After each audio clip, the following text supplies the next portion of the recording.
I promise this video is going to blow you away because I'm fixing to show you a real life evaluation on a bank foreclosure. And this is a secondary backup valuation, what they use to actually come up with the listing price. And this is the number one reason why bank foreclosures get listed high. It's all about getting a bad valuation. Whenever they assign a new property to a listing agent, the sellers are going to task the listing agent to do an interior BPO, and at the same time they're going to order either an appraisal or a second BPO from another third-party company. Normally they're going to order the BPO because it's much cheaper and it's much quicker than ordering an actual appraisal. And here's the problem. You get a lot of lazy agents, unfortunately, and you're going to get a lot of agents that think they're going to break into the foreclosure business by doing all these cheap BPOs. Well, unfortunately, they just don't put a lot of time and effort into them, and this is exactly what happened in this case. And you're going to be like me. You're going to be probably totally blown away that this actually happens and that someone is either so lazy or just so dumb to even complete a report like this. So I'm going to start out by showing you pictures of the property so you have a very good understanding of exactly what kind of condition this property is in currently. This is the exact same condition as the agent saw when they were out there doing the BPO. I'm going to go over the report next. I'm going to show you the report, show you all the mistakes, all the screw-ups, and how it makes no sense. And this is exactly why this property got listed much higher than it should have. Let's start off with the dock. It's pretty obvious. It doesn't look to be in good shape to me. Here's another photo. I mean, the dock is ruined. Here's a broken slider on the back of the house. Very visible. There's another shot of it. I mean, you couldn't miss it. Here's a slider in the master bedroom. Okay, it's totally shot. Here's another view of it. You can't miss this either. The roof. This is visible from the master bedroom.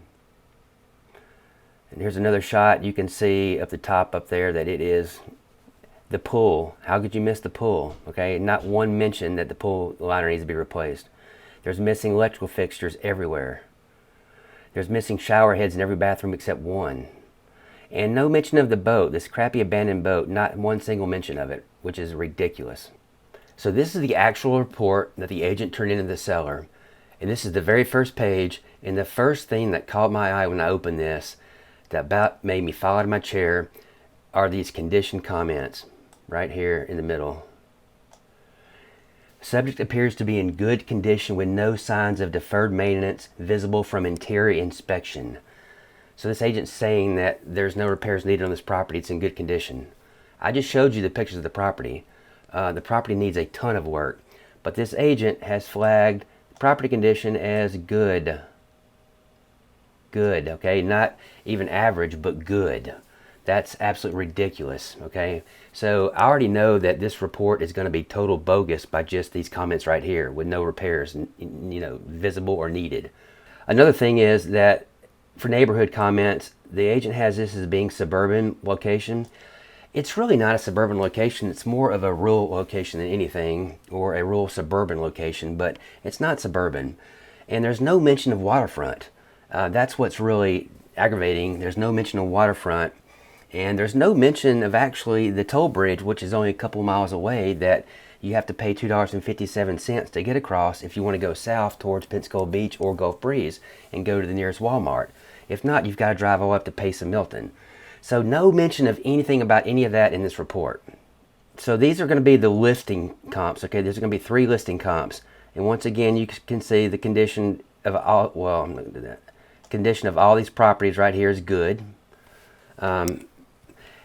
Here's another thing, location, neutral, residential. There's no such thing as a neutral location. That's just ridiculous. It should be mentioning waterfront, even in the view, neutral and residential. There's no mention of waterfront. I mean, this is just absolutely ridiculous. Not to mention, if you look at the age of these comps, 2 of these comps are 1-year-old and 3 years old. And ours is 29 years old. That makes 0 sense. But it gets more interesting. Look at the comments on listing number 2. This home is expected to be completed summer of 2022. That's not even compared to our property. I mean, this makes no sense. So these comps are complete trash. And these are just the listing ones, okay? These aren't even used in an actual appraisal because an appraiser doesn't use active comps. Okay, so here are our sold comps. And here's where it gets even more frustrating. Okay, we're still good condition. All the other properties are in good condition, but sold 1 and sold 2, if you look at the ages right here, 3 and 6 compared to our 29, these two comps right here, they're in a golf course community, okay? A gated golf course community. Well, there's no longer a golf course, but still, it's a luxury, updated, gated community. It's nowhere near our subject property, and it's no way even close to comparing our subject property. So it makes zero sense why they use these. So the comments right here, luxury at its finest. Quality built, custom home in the gated community of the Moors. Over 3,300 square feet of living space. This is not comparing apples to apples. I mean, this is just a ridiculous report. Okay, so here's where he really blows me away with the market strategy, where he has to explain his pricing, okay? And he doesn't explain pricing. All he's explaining is the reasoning why he has to go and extend, comp criteria. Well, no kidding. You've got an extremely large house in the water. You're going to have to extend some criteria. You're not going to find, 3 solid comps within 1 mile from this, more rural location. So, of course, comps chosen were more appropriate than closer comps available and were adjusted for in regards to any discrepancy to subject. I'm sorry, but that makes absolutely no sense. The sales comparison approach was used.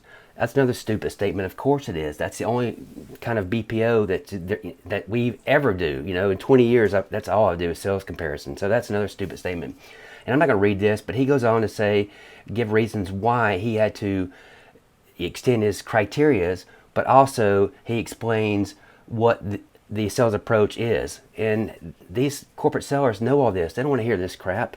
But this is just total ridiculousness. I mean, this is one of the worst write-ups I've ever seen in my entire life reading, backup BPOs.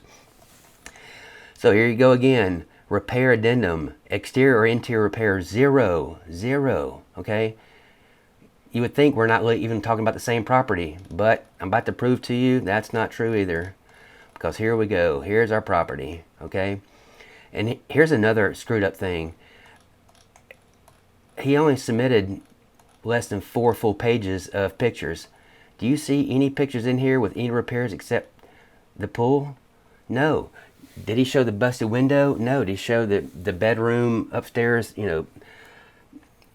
ruined slider? No. Any other repairs? No. These pictures look great. You would never know this home is in bad condition as it is with these pictures. They're horrible. Absolutely horrible. And these are the 2 pictures of the listing one, the one that was in the golf course community. Look, that's nothing compared to our property, not even waterfront. There's only 1 of the 6 comps that's even waterfront. I was able to pull 6 properties waterfront, and that's one of the first things you should be searching for is the waterfront stuff, not not golf course community properties. And here's the map. So our subject property is right here, the little square, and this is sold 1 and sold 2 up here in a golf course community. Okay, even above Interstate 10. I mean, ridiculous. Worst comps I've ever seen in my life. And just, this is what happens.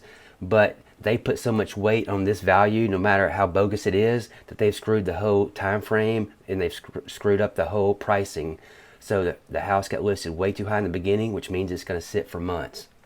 And that's exactly what's going to happen. The property's going to sit on the market until the price gets lowered, which means it's going to take several months of reductions before the price really becomes market value for what it is, and the general public starts making offers that make sense. Okay, so far this property's been on the market almost 2 weeks. I think there's been maybe 4 or 5 offers. The highest offer so far is $510,000, okay? 510. The highest offer so far on a house that's listed for $649,000. But the funniest part is they've had 3 offers, 3 that were $400,000 or below. Now that's kind of silly, lowballing on a property that's listed for $649,000 when it is obviously worth a lot more than $400,000 as is.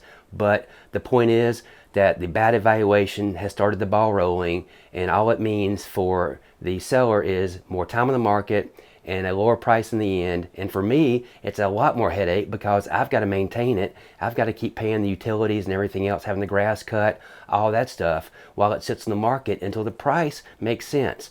So this is just a perfect example of what happens when a seller gets a really crappy and lazy second opinion value.